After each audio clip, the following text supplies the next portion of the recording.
Hey guys, and welcome to another Age of Empires 2 video.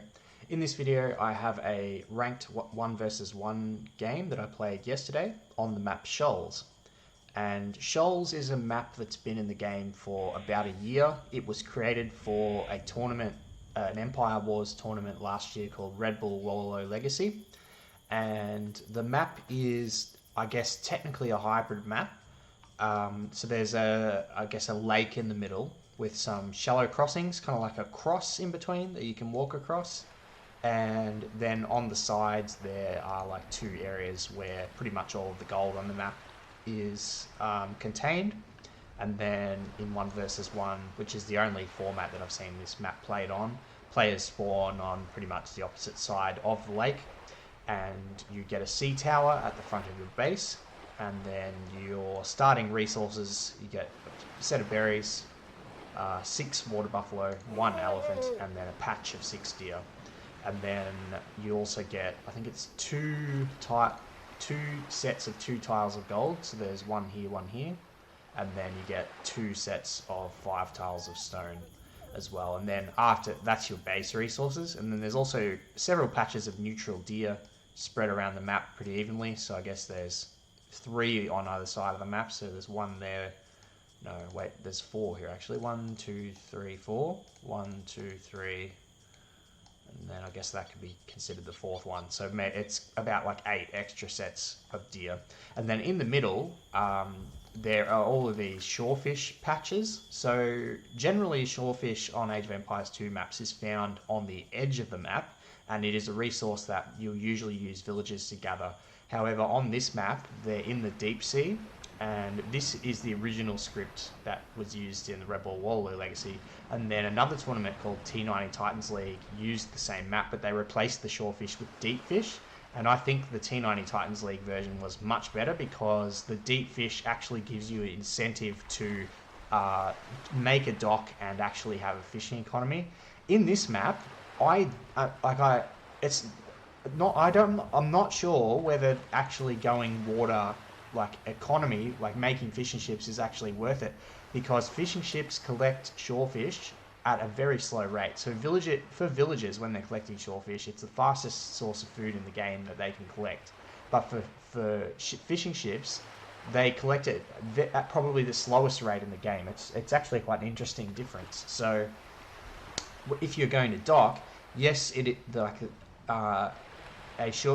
fishing ship is a unit that doesn't use villager time, so it's an extra economy unit that you can make, but it's collecting at such a slow rate that when you've already invested 150 wood into the dock and then 75 wood into the fishing ship, you know, how long is it going to take to pay off that equivalent of 225 wood worth of food? It's going to take quite a long time, I think. So this is also my first ever time playing the map in a ranked setting. I've never played it before in a team game. I've never played it before in a ranked 1 versus 1.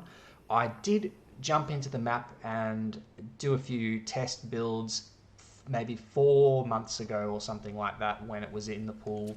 And then I tried maybe Japanese or something, and I tried like a fish build, and I didn't really like the like going a dock into fishing ships. So then one of the builds that I tried was playing Gurjaras and just skipping the fishing economy altogether. And then I'd actually queued up with Nomad favorited, but I got this map, and then I thought, what the hell, I'll try out my Gurjaras build that I have never tested out before in a ranked game.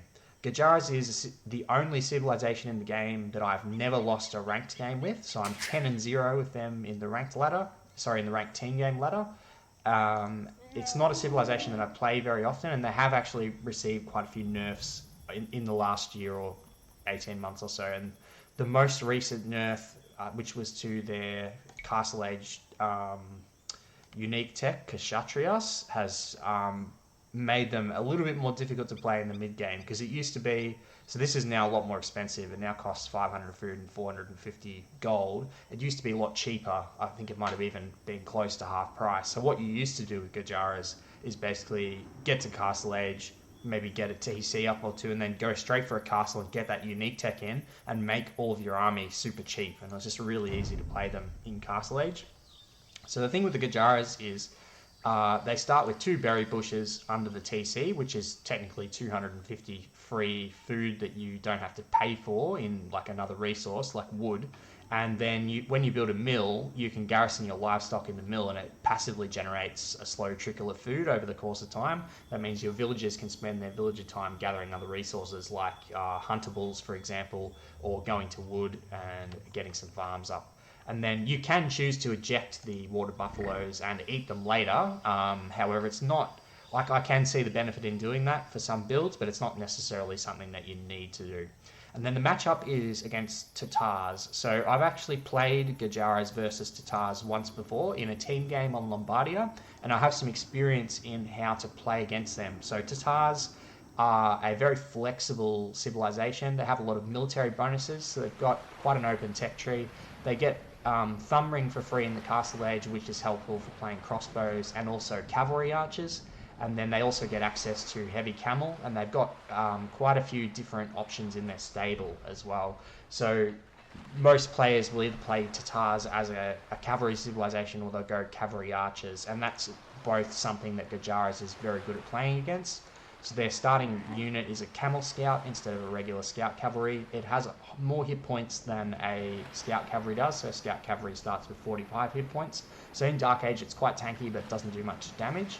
In Feudal Age, they get bonus damage against the scouts, so they're actually quite nasty if you run into one. And then in Castle Age, it turns into a regular camel rider. So what I'm going to do is I'm going to unpause the game and sort of talk through my opening. And then I'm going to do some pauses and just discuss some of the different bits of strategy for the map as well. So I'm going to go to my Fog of War, go to my view lock, and I'm going to press play. Alright, so Gurjaras have a bit of a different start to other civilizations. So you do your regular build 2 houses, but then I think the most optimal way to play Gurjaras is to build a mill straight away before a lumber camp and garrison your livestock into the mill. So I'm choosing to send my first villager from the TC to build the mill straight away and send my other 3 villagers onto the berry patch under the TC. I've scouted my extra water buffalo, and I'm just going to move them closer to my mill to garrison them inside straight away so I can get that free trickle of food. Just had to fix my gather point there from the TC, and now I'm using my scout to scout around. One of the reasons why, so there I'm going to garrison my food, and you'll sort of start to see my food start to trickle in 1, 2, 3, 4. So that's kind of the bonus. The mill is generating a slow trickle of food over time. Water buffaloes have 150 food on them, so the slow trickle of food will take quite a long time for it to generate the actual amount of food that you'll get from the animals. I think it might even be over 30 minutes into the 40-minute range, but it frees your villagers up to collect other resources. So at the moment, like, I'm getting food from the water buffaloes, but I'm not having to actually collect them with villagers, so it saves villager time, and it gives Gurjaras quite a smooth Dark Age if you can effectively do the build, because it is a little bit different to others. I don't think it's I don't find it tricky though. Like, I think it's pretty easy as long as you can push in deer. Like, that's the only real thing that you need to be able to do with this civilization. So now, because I built the mill first, I have to collect straggler tree wood so I can build a lumber camp, and I also need to build another house before I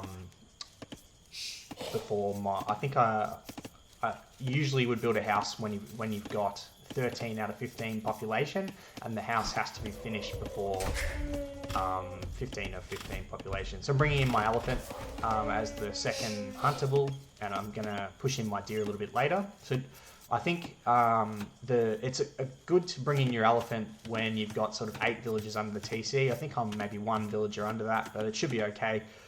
Because my strategy in this game, so I'm just going to pause the game quickly for a second so I can talk about the map. So this map style, even though it's got a lake in the middle, it plays more like a map like Enclosed, or maybe think about like Hideout without walls. So it's semi-open, or it's different from like Yucatan and whatnot, but it's similar to those types of maps. Semi-open maps, so yeah, it's probably a little bit difficult to wall, and you can't actually, like, if you wanted to wall the front of your base, you'd have to put like buildings all along the edge of the shallows. So really, you can only kind of wall to the sides. It's quite difficult to do a full wall on this map, but it is actually, you can't really just rush down the middle of the map because of the sea tower. I guess this player's sea tower is not even near this crossing, so technically I could just walk through the middle of the map to access his base. The path might even actually be blocked by this tree. That might actually be like, I don't even think you can go that way just because that tree spawned in the way. So maybe like this actually might be a little bit of a bonus for the opponent because I can't access the middle, like his base, by going this way. But in order to get, like if I wanted to send an army to my opponent's base, they either have to go to the middle of the map, out to the side, and then all the way around here, or go all the way around the outside. And there's also some crocodiles camping on the gold as well. So if you send a scout cavalry through here that's not your starting scout, you'll attract the crocodiles. It just takes a very long time to get army around the side. So I'm going to go back to my view lock. So here I want to do a fastish uptime, like 19, 20 population, and get out barracks and a stable, and then make some extra scouts. And I don't necessarily want to do a scout rush per se, but what I want to do is I want to use the scouts to explore the map and also try and discover my opponent's strategy. Sorry, I'm just struggling here with the buttons. So, you know, if I want to know if I'm going to be getting scout rushed, or if my opponent's just going fast castle, or whether he's committing to water, etc., etc. And then with that information, I can vary my strategy to accommodate for what my opponent is doing. So I'm using my camel scout to try and find the extra resources. So the thing I was looking there was gold, and I found both my gold piles, and then later on I'll have to make a decision as to which gold pile I end up taking, and I'll have to come back and start pushing in my deer now as well, because my elephant is about halfway done. So I'm building my lumber camp now as the second building, and I'm going to send 3 villages over there, possibly a 4th one a little bit later. But generally, if you're doing a fastish uptime, you want to try and limit the amount of villages on wood.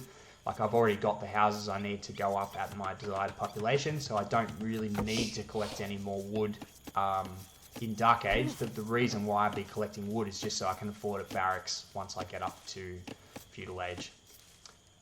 So I had a bit of a brain fart here. I should have sent more villages onto that deer. So I'm going to leave 3 on berries. I think I've got 5 villages on berries at the moment. 3 under the TC and 3 on the patch of berries near my mill. And then the rest are on the deer.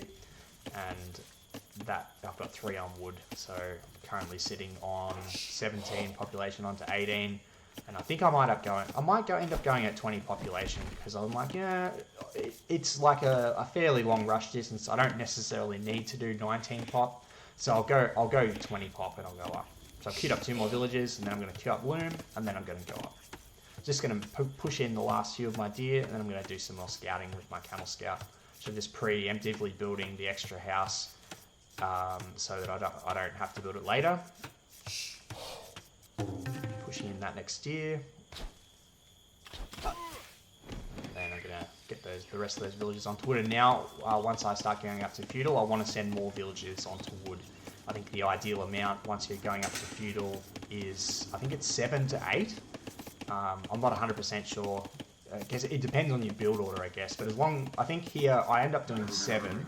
And then I'm a little bit late to get the stable up, so I guess probably 8 would have been better if I wanted to get my stable up a little bit sooner and build the stable with 2 more villages, etc. So I have actually watched like a high elo game on this map before. I think I watched on Nilly's stream. He played a game on this map. I didn't watch the whole game, but I caught most of it. And when I'd done my sort of test build with Gurjaras on this map, I didn't end up milling the extra deer, and I saw that Nilly did mill it, and he didn't get punished for it. So I thought possibly that I could consider doing that to help me get the food to go up to Castle Age, in place of doing a dock and doing fishing ships. So I'm pushing in my last deer now, and I'm up to Feudal Age, and I've already got 500 food. I'm possibly a little bit late to gold, but I guess that's because I'm going to be making scouts and I need to save my wood for the stable. So as you can see, I'm 13 wood off being able to make the stable, and now I've just got enough. So I suppose, yeah, I did end up putting 8 on wood, and I do have enough. I do have enough wood for the stable, but the barracks was a little bit slow to go up, so I could have rushed that up with an extra villager if I wanted to.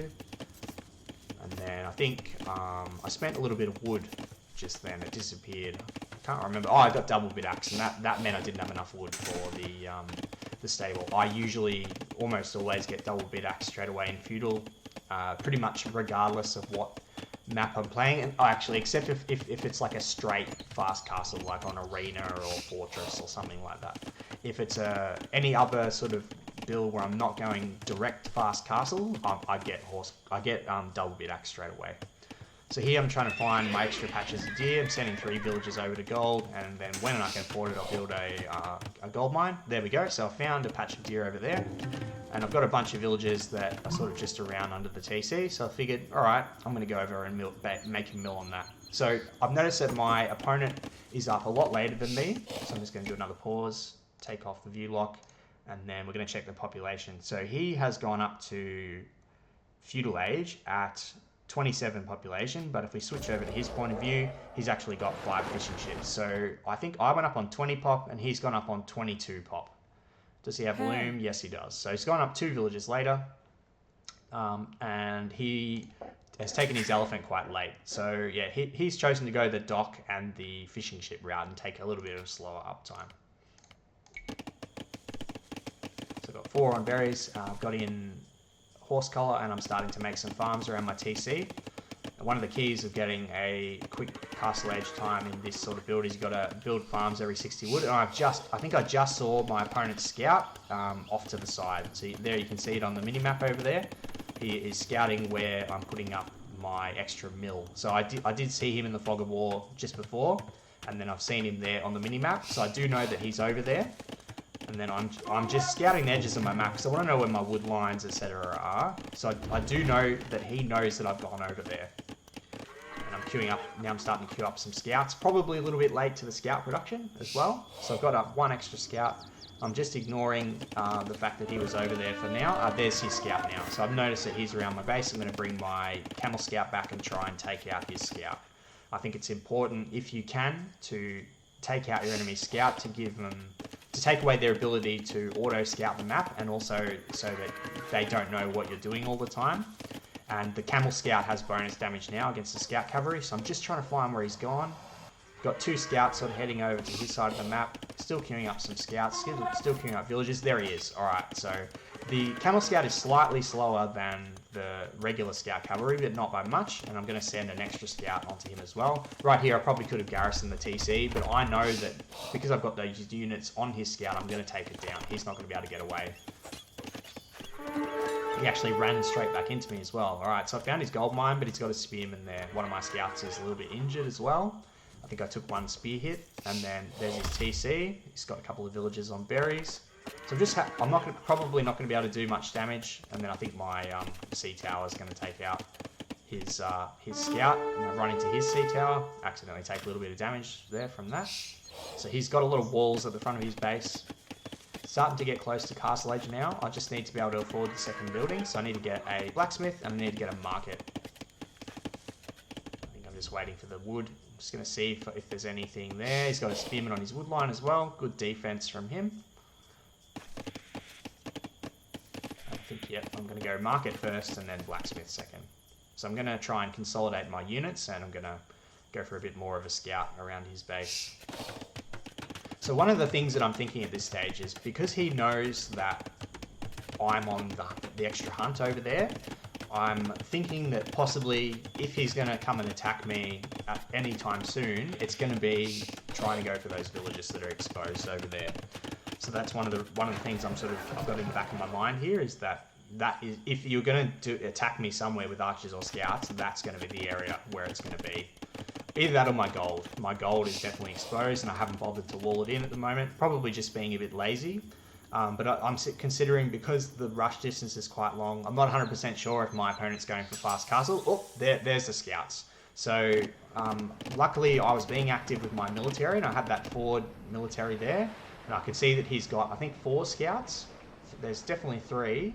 Now there's 5 scouts, and I've only got 4 units. Even with the camel scout, that's not going to be enough.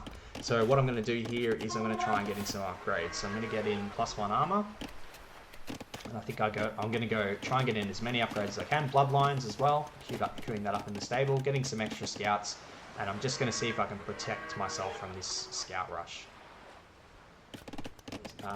So one of the things he's kind of gone back. So what I thought is, or if he's going to go back, maybe I'll go around the other side of his base and try and hit him with some of my units, and then just use my other scouts to try and find, like, to see where his scouts have gone. And then in Castle Age, I can build some camels straight out of the stables. Oh, there he is. So he's come forward. I've had a scout just sort of sitting there. He's killed that scout, and then I'm like, oh shit, I'm a bit open here. Where's he going to go? Oh, those villagers are exposed, so I'm going to get them to build a house, and I'm going to try and run them in the corner of the map. So I can see that he's looking for them in the mini-map there. I'm going to bring my army back. I'm just going to send those villagers over into the corner, just in case. So I'm pretty lucky that he hasn't found them, because like he could have killed all four of those villagers. Now I'm in Castle Age. I'm getting in foraging, getting in husbandry, and getting in some extra camels. Still queuing up some villagers, and I'm just going to try and find where he's gone. I'm going to get in an extra TC on my gold as well to help protect that. So I don't know where his scouts have gone at this stage. So I'm going to send I'm still looking around for him. I'm going to send my units forward. However, they've come in the back. I should have walled there. And I've only got one camel on defense. So I think I've getting in town watch as well. He's killed one vill, 2 villagers. I've killed 1 scout myself. It's going to be 3 vills, possibly a few more. I've been a little bit slack at garrisoning them. I've gotten in a second camel on defense. 4 villagers down. And then I'm okay now. I've killed his scouts, but he did get a bit of damage in on me. Killed 4 villagers, which isn't good. But I'm in Castle Age and I've got 2 town centres up. So, and he's still in feudal, so he can't make extra villages from multiple town centres. So I'm thinking I'm still in a pretty good spot here. Getting in Bosal, getting in Town Watch, just to protect myself a bit from raids. And now with the 2 town centres, I need to have a minimum of 12 villagers on food to be able to keep those TCs running. And then, so one of my priorities now is going to be getting up some extra farms. I'm also putting up a 3rd town centre on the stone. So I've secured 2 mineral resources with my extra TCs. And he's got 2 fire ships sort of sitting there on the shore, which are actually bloody annoying, because the automatic pathing will take you close to the shore automatically if you're trying to go on either side of the lake in the middle. And unfortunately, with his fire ship positioning, I'm going to run directly into them. So I've taken a little bit of damage there from the fire ships, and now I'm just going to go forward and see if I can get some damage, because he's done some damage to me. He's been in feudal age, he's only just got to Castle Age, so maybe with this army I can pick a few villagers. And luckily he has deleted one of his walls on his gold, and his gold is open. I was a little bit slack there with that scout, but I can possibly get some bill kills here with these 3 camels and 3 bloodline scouts. He's got 1 cavalry archer out. I send a camel in against that, because I know the camel will do quite high bonus damage. I killed 1 villager. Got 2, 3. His TC unfortunately takes out that camel. I get housed a little bit here, so to quickly rush up some houses. And then unfortunately his wood line looks like it's walled in. He's starting to make CA, which is probably a good decision, because Tatar CA with the 3 thumb ring is a really nice unit in early Castle Age. Probably the strongest CA that you can get at the start of Castle Age due to the free thumb ring. And then he's got 1 villager left on the gold, so I'm going to see if I can get that. I spotted 1 low health cavalry archer, so I was able to kill that, and unfortunately that camel's gone down, but I think that was worth it. So Gurjara camels do extra bonus damage.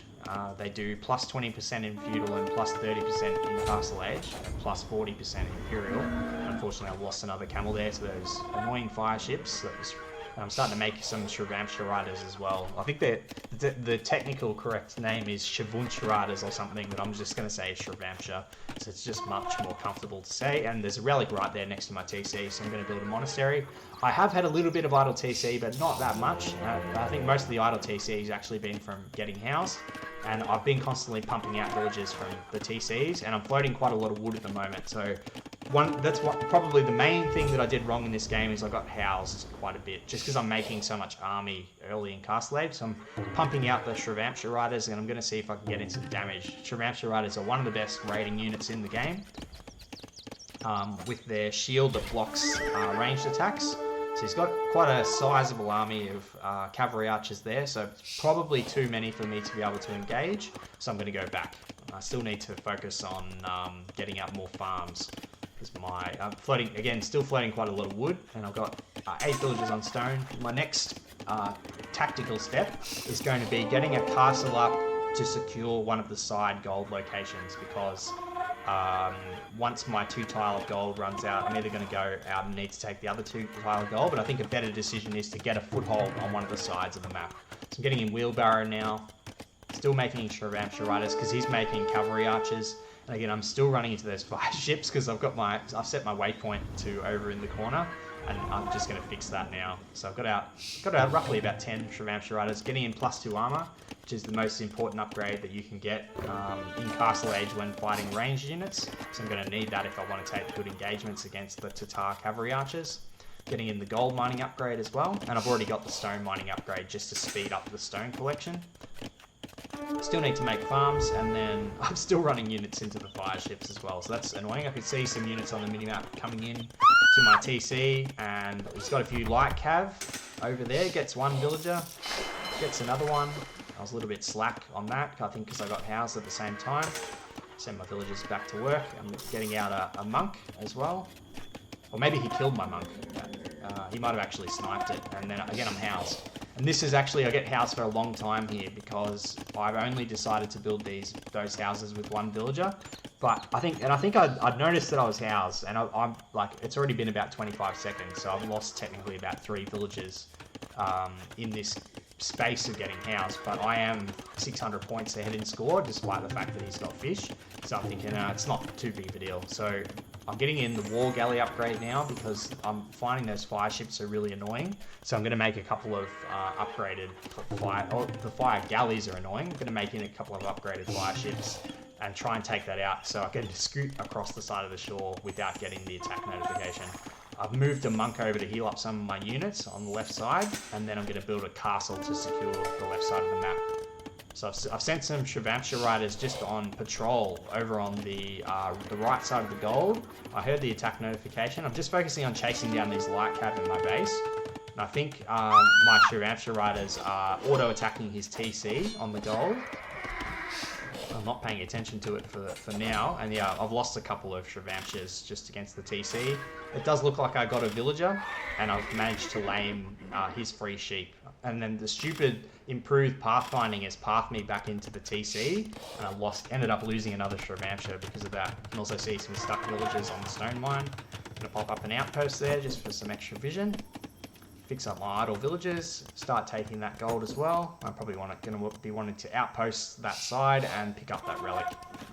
So I'm going to get in handcart now. My eco upgrade's looking pretty good. I could definitely do with heavy plow.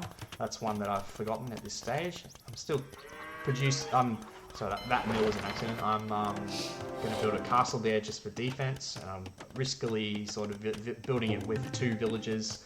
But I have got Shravamsha Riders sitting in the middle of the map. I've got some in the top right corner as well. So I think I'm pretty safe from attack on that side. I've been constantly pumping villagers from the 3 TCs the entire time, and I've got the food for Imperial Age, but I don't have the gold. So I need to focus on my gold collection. Again, those stupid fire ships are still there. I think I patrolled my fire ships to go and kill them, and I don't even kill them for the rest of the game. So there's these cavalry archers. I'm going to run and garrison into my castle. Now this is an interesting fight actually, so I'm going to pause the game, and there are 18 cavalry archers there. So let's take note of that, and I have 7 units here. Yep, so 18 CA. I've got 1 monk, 4 camels, and 1 Shravamsha. I'm queuing some extra units over here. So now it's 2 Shravamshas, 4 camels, 3 Shravamshas, 4 camels, and 1 scout. So I've got 8 units. Actually, it's 18 against 7 in this fight. So I've already killed quite a few of his CA on that engagement. I'm not even microing it. I've just patrolled in. I'm going to send in 2 more Shravamshas. I'm just going to take the view lock off. So I sent in 2 more Shravamshas after that. And I've cleaned everything.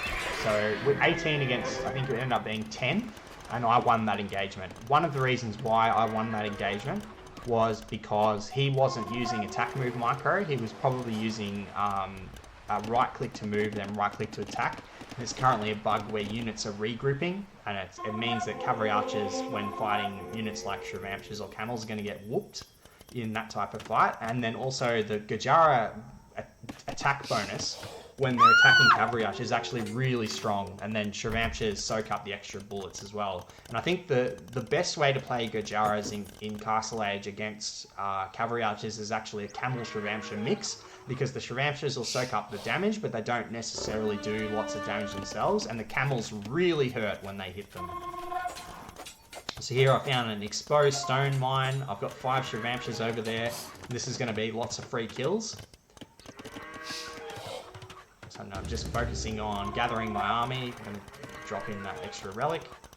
And then I'm going to go back and check. So I'm killing all these villages. There's been absolutely no answer. It looks like my opponent's kind of given up on them. He's castled on the right side where his TC was, building a couple of extra monks just to go and get the extra relics. I'm going to build a 3rd castle just forward on that side. He's trying to wall me out at the back there. Build another monastery there to pick up that relic. So this siege workshop, I intended to build maybe some siege elephants or some mangonels or something and do a little bit of a siege push on the left side. And then I think I'm just going to see what's happening. I'm just going to pause the game for a second and just check out what's happening here. Oh, that's those fire ships again. I still haven't cleared them up. That's been so annoying. And there's my fire ships just stuck on a patrol line, not even looking at them. So here I'm going to go in for another raid on this TC, just to disrupt his gold. How many villages am I going to get? I've got 1, 2, 3, 4. I'm up to Imperial Age. We're going to build an extra stable there. Getting in a trebuchet. 3rd castle's up. Need to do something with these villages. I'll just mill that deer, I guess. That's a good decision. I've got some Shravamsha riders over there, still harassing the right side of his eco. I've also got units. I'll just quickly pause and take the view lock off. I've got some army over here as well. So there's some scouts that are just auto-attacking his villages, and then I've got some idle units here that I've forgotten about. So I was planning to probably do a bit of a raid there, but didn't get around to it. I've just looked at it now, and it's like, yeah, whatever. I'll move these units back though, because he's starting to tech into Steppe Lancers, and my 4 units there aren't going to win that. I've got enough stone for a 4th castle. I'm just going to pop that up on this side to secure the location. I really should have probably managed where my trebuchets were being produced from, because ideally it would have been a good idea to produce the trebuchet from the closest castle to the side that I was pretending to push, but unfortunately it has gone from the opposite side. And unfortunately it's going to take me a little bit of time to get that trebuchet over there and push. So now I'm going to build, I think this is castle number 5, just to double down on securing that side. I'm going to intend to, I just kind of, I know he's making Steppe Lancers, but I'm just not 100% sure which angle he's going to come from. Like, is he going to try and push me from the left maybe? Is he going to push me from the right? I'm not sure. So I've got my camels over here, and I've got my Shravamshas on the other side. So he's gotten up to him a few minutes later than me. I'm just fixing up my villages at the moment. I'm up to a very good amount of villages, 133. Getting in +4 armor, which is the most important upgrade here, I think, if I'm going to be fighting a mix of ranged and melee units. Getting in some extra farms. I've got the full pop space for houses at the moment. I think I'll buy wood here to just make a lumber camp, because I'm a little bit low on wood. Got Shravamshas in the back of his base, harassing him. I'm going to do a push here with my trebuchet. Getting this trebuchet up.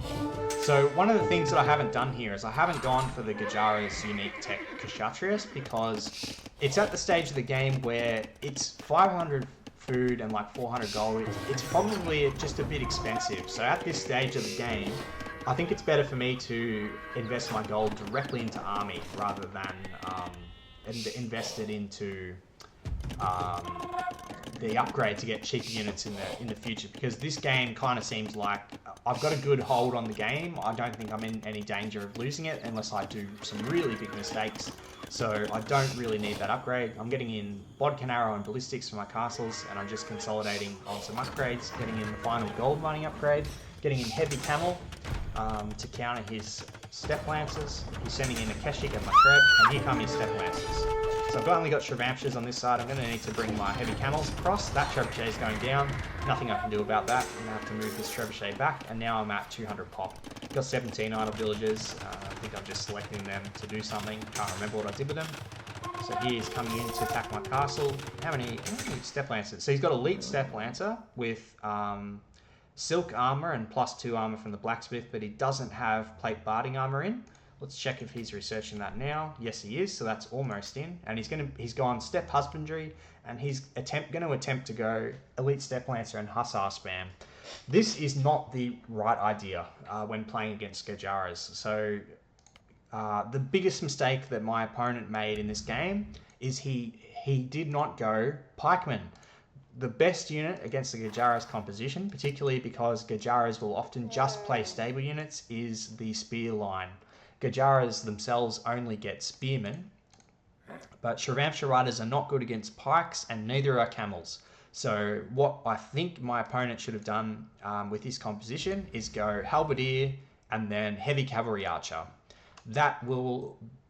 I think that composition will beat Heavy Camel Shravamsha from the Gurjaras. But I think it's just inexperience playing the matchup. And unfortunately, he's teched into the wrong unit, and he's also behind me. As you can see, I have 39 more villages than him, and also double the military population.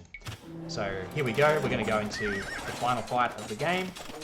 I get a conversion on the Step Lancer. I'm currently taking the fight with my Shravamshas, so I don't want to throw those away. I'm just going to wait for my Heavy Camel reinforcements to come and help clear him up. So you see my Heavy Camels. I'm going to send the Shravamshas to his repair villages. He says GG. I'm all over him there, and that's GG. So that was a nice game. It went pretty much exactly as I'd hoped. I did take a little bit of early damage. He got 4 villages with the initial scout rush, and then a couple more with the light cav coming in later. But other than that, I think I did a good job with scouting the sides of the map, and I did a good job with my Castle Age transition. I think I got to Castle Age at like 18 minutes 30, and then I think he went into Cavalry Archers, which is quite expensive on wood at the start, and I had 3 TCs up pretty early and was pumping stable units, which is something that you can do pretty easily in Castle Age with the Gurjaras. So let's look at the statistics. So military, pretty good KD there. I'm not sure what building might have been destroyed, maybe a gold mine, and I got 1 conversion. I had a larger army. I had way more resources collected. He got 2 more gold than me, but I had about 60% more stone, 5,000 more food, and about 2,000 more wood. All of my age ups were better times. The feudal age one, probably not so important, but the castle age one was a big difference, 3 minutes. And I think that might have been because I chose to not go for the dock and just try and go a few scouts and then up to castle. And I was able to get the scout upgrades on the way up after I clicked up, whereas he went for, I think, full scout upgrades before clicking up. And then I had about a 2-minute faster Imperial Age, which allowed me to get my upgrades in earlier. I had, obviously, my economy had about 50 more villages than he did, including his fishing ship numbers as well. So I had probably double the army size. Good amount of map exploration there. And then I had 5 castles and 3 relics, and a total of 148 villages. All right, I think that's it for this replay. I hope you enjoyed this one. I think, yeah, the team game group hasn't been as active recently, so I'm not sure when I'll be doing another team game upload. We'll have to see if we get a good game in. Otherwise, it'll probably just be 1 versus 1 content for a little while. Thanks for watching, guys, and I hope you look forward to the next video.